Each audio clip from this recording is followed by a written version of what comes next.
الفاتحة. بسم الله الرحمن الرحيم. الحمد لله رب العالمين الرحمن الرحيم مالك يوم الدين إياك نعبد وإياك نستعين اهدنا الصراط المستقيم صراط الذين أنعمت عليهم غير المغضوب عليهم ولا الضالين آمين. بسم الله الرحمن الرحيم. الحمد لله رب العالمين حمدا يوافي نعمه ويكافي مزيده. يا ربنا لك الحمد ولك الشكر كما ينبغي لجلال وجهك وعظيم سلطانك. Ya Allah, Ya Rahman, Ya Rahim, Engkau ampunilah dosa-dosa kami. Engkau rahmatilah diri kami, keluarga kami dan negara kami. Engkau lindungilah hamba-Mu yang kredit ini daripada segala musibah. Engkau jauhilah diri kami daripada penyakit yang berbahaya dan wabak yang mengancam nyawa. Engkau hindarilah kami daripada balak yang berat dan takdir yang buruk. Ya Allah, Ya Rahman, Ya Rahim, Engkau berilah kekuatan, kecekalan dan kesabaran kepada kami untuk menghadapi dugaan-Mu yang berat ini. Engkau tiupkanlah ketenangan dalam jiwa kami. Sesungguhnya setiap dugaan yang Engkau turunkan kepada kami, Ya Allah, tiadalah ia melainkan untuk meningkatkan ketakwaan dan keimanan kami kepadamu.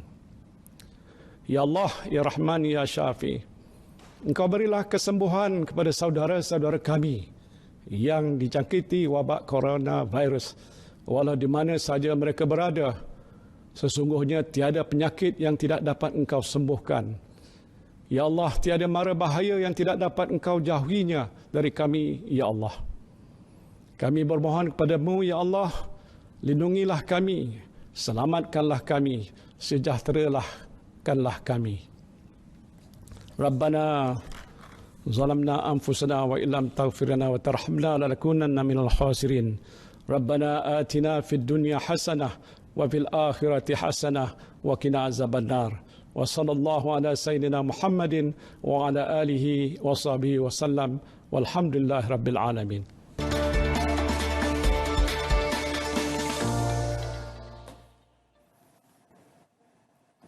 Assalamualaikum dan salam sejahtera. Anda bersama saya Hafiz Tosen dan ini Pastikan Sahih. Kita mulakan dulu dengan pelaporan berita palsu yang dikeluarkan oleh pasukan Respon Pantas Kementerian Komunikasi dan Multimedia Malaysia. Jabatan Siasatan Jenayah JSJ Bukit Aman menafikan dakwaan melalui 2 rakaman nota suara yang memaklumkan penutupan semua premis pasaraya, kedai runcit dan juga kedai makan. Seterusnya, Majlis Daerah Pasir Mas MDPM menafikan dakwaan pihaknya pernah mengeluarkan sebarang arahan penutupan pasar awam Pasar Tasik Raja Kelantan bermula 1 April 2020 bagi mencegah penularan wabak COVID-19. Dan seterusnya, pihak Pasaraya Fali Kota Samarahan, Sarawak menafikan dakwaan seorang daripada pekerja di pasaraya berkenaan positif wabak COVID-19. Baik, seterusnya Menteri Kanan Pendidikan Dr. Razi Jidin menafikan dakwaan pihaknya pernah menjalankan kaji selidik dalam talian yang bertajuk Jom Bantu Dr. Razi Jidin membuat keputusan bagi tujuan penyambungan tempoh Perintah Kawalan Pergerakan PKP. Terusnya, Ketua Polis Daerah Jasin Melaka menafikan dakwaan bahawa kerajaan negeri melaksanakan lockdown atau sekatan pergerakan keluar masuk di daerah Jasin, ekoran penutupan jalan, walhal jalan yang ditutup adalah jalan tikus yang digunakan untuk melepasi sekatan jalan raya SGR. Baik, seterusnya Polis Bentong mengesahkan kematian seorang tahanan lelaki di lokap Ibu Pejabat Polis Daerah IPD Bentong tiada kaitan dengan kes COVID-19. Ketua Polis Daerah Bentong Yusuf Unis berkata, bedah siasat yang dilakukan terhadap lelaki berumur 30 tahun itu di Hospital Bentong mengesahkan kematian itu bukan disebabkan wabak COVID-19. Bagaimanapun katanya, pihaknya sedang menunggu keputusan analisis toksologi dari Jabatan Kimia dan analisis sampel tisu badan oleh pihak patologi untuk mengetahui punca kematian sebenar. Kematian tahanan itu tidak ada kena-mengena dengan COVID-19 dan buat masa ini pihak penjara mengklasifikasikan kes ini sebagai mati mengejut. Baik, seterusnya Menteri Kanan Keselamatan Datuk Seri Ismail Sabri Yaakob menafikan dakwaan kononnya gelandangan di ibu negara terbiar ketika tempoh pelaksanaan Perintah Kawalan Pergerakan PKP. Sebaliknya, kebajikan golongan tersebut sentiasa terbela termasuk penyediaan tempat tinggal.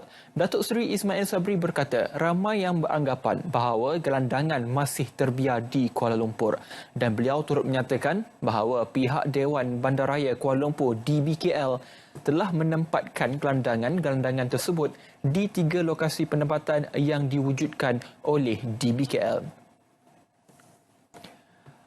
Menurut Pos Milisi Berhad, notis yang tular bukan daripada Pos Malaysia. Untuk maklumat terkini mengenai pejabat pos dan premis pos laju yang ditutup sementara sepanjang tempoh Perintah Kawalan Pergerakan, senarai yang telah dikemas kini anda boleh dapati di laman web newsupdate.pos.com.my.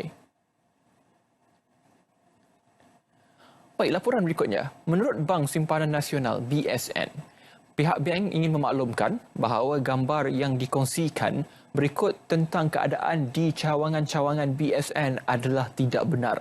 Keadaan di cawangan BSN adalah terkawal dan pihak BSN dengan kerjasama PDRM dan Rela akan memastikan penjarakan sosial dipatuhi.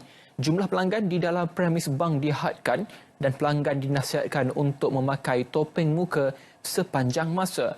Para pelanggan juga disarankan untuk menyimak status BPN ataupun Bantuan Prihatin Nasional melalui laman web LHDN di bpn.hasil.gov.my.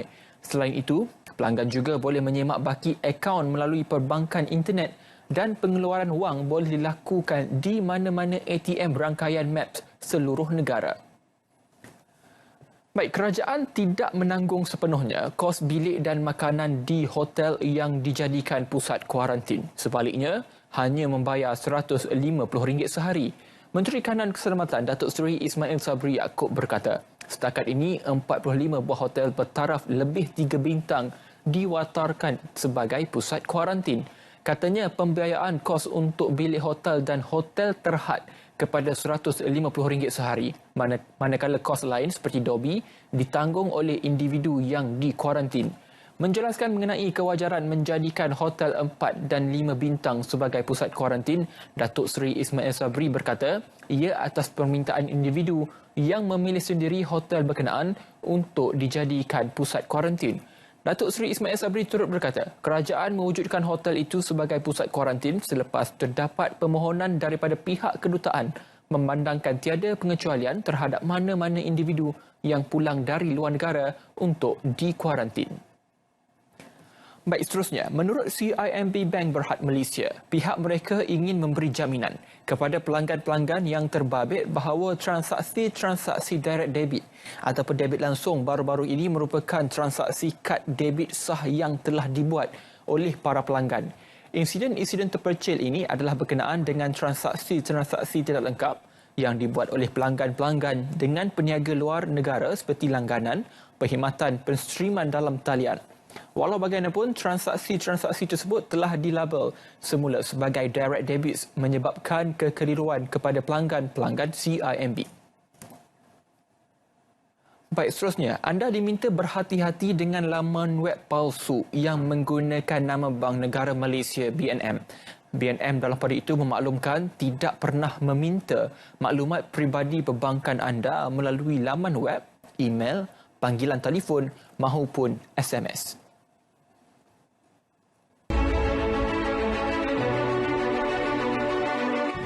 Teruskanlah cekal, kuat dan bersemangat. Yakinlah kita akan dapat atasi dugaan ini bersama-sama. Stay at home, kita mesti menang. Stay at home, kita mesti menang. Pastikan penjarakan sosial, kita pasti menang. Break the chain, kita mesti menang. Break the chain, kita mesti menang. Lain-lainnya, kita mesti menang. Stay at home, kita mesti menang. Break the chain, kita mesti menang. Pada hal lainnya, kita mesti menang. Kita kena duduk rumah, kita mesti menang. Putuskan rangkaian COVID-19, kita mesti menang. Break the chain, dan kita mesti menang. Rakyat Malaysia, patuhilah PKP. Kita mesti menang. Patuhilah setiap arahan daripada pihak kerajaan. Tinggal di rumah, putuskan rantaian, kita mesti menang.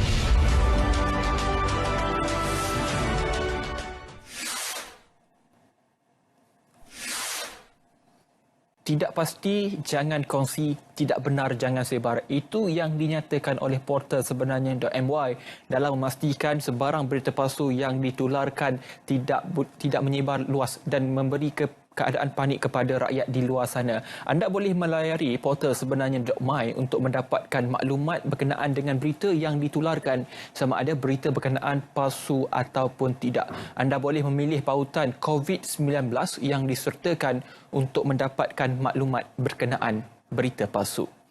Baik, seterusnya pastikan jarak sosial anda sepanjang tempoh PKP ini. Anda perlu memastikan jarak anda bersama dengan individu lain sejauh 1 meter sekurang-kurangnya bagi memastikan anda terhindar daripada wabak COVID-19. Baik, seterusnya perintah PKP tahap 2 ketika ini akan berlangsung sehingga 14 April ini. Anda diminta untuk keluar rumah sekiranya perlu dan hanya satu orang sahaja dalam satu keluarga dan hanya ketua keluarga sahaja dibenarkan keluar untuk membeli barang keperluan. Jadi anda tidak perlu membawa anak maupun sesiapa sahaja untuk membeli barangan keperluan bagi mengelakkan keadaan sesak di sesuatu tempat. Baik, seterusnya kita sama-sama memutuskan rangkaian COVID-19. Sekiranya anda dapat saksikan di kaca TV anda ketika ini, terdapat 3 langkah yang diutarakan berkenaan dengan ubat melalui pos ataupun kita panggil sebagai UMP, iaitu anda boleh hubungi fasiliti kesihatan di mana pesakit mendapatkan rawatan. Kemudian pos Malaysia akan menghantar ubat dalam kawasan lingkungan pungutan dan serahan pos laju, dan seterusnya ubat diterima di rumah pesakit atau lokasi pilihan pesakit. Baik, ubat yang boleh dipos adalah ubat yang berbentuk tablet dan juga berbentuk kapsul. Baik, seterusnya, sanitasi awam dan nyah cemar sudah pun dilakukan khususnya di kawasan zon merah. Setakat ini anda dapat lihat figur yang telah dinyatakan ketika ini adalah 56 kawasan melibatkan 9 negeri, termasuk 113 kawasan awam merangkumi rumah ibadat, pasar awam, pasar raya dan juga kawasan perumahan. Jadi sekiranya anda melihat kawasan-kawasan yang dinyah cemar ataupun disanitasi, anda tidak perlu berada di lokasi kejadian, hanya pihak bertanggungjawab sahaja yang perlu melakukan proses nyah cemar terbabit. Saudara, terus bersama kami dalam Pastikan Sahih petang ini bersama Azam Abdullah jam 6.30 petang. Terus berada di rumah untuk kita putuskan rangkaian COVID-19. Saya Hafidh Dosen, Assalamualaikum.